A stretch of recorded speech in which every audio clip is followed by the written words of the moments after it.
A federal trade court recently ruled against President Donald Trump's tariffs, but the Court of Appeals is allowing the president to continue collecting the tariffs while he appeals the decision. Caught in the middle of this all, a Columbus card game company. Nick Veland joins me in studio. Nick, how does this impact business?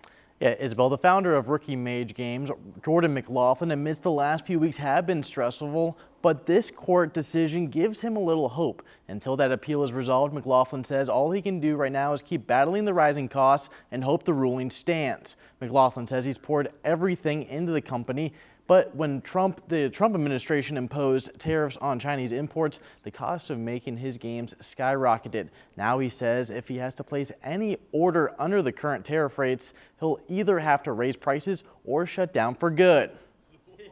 It's one of those things you wake up every morning and you're hesitant to get on the internet worrying about what's changed overnight that's going to affect your business.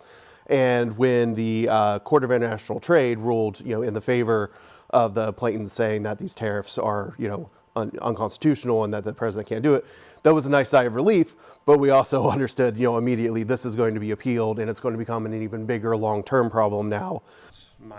Yeah, following the court's ruling, President Trump posted on Truth Social saying, hopefully the Supreme Court will reverse this horrible, country-threatening decision quickly and decisively. Here's what the White House press secretary had to say following the court's decision. The courts should have no role here.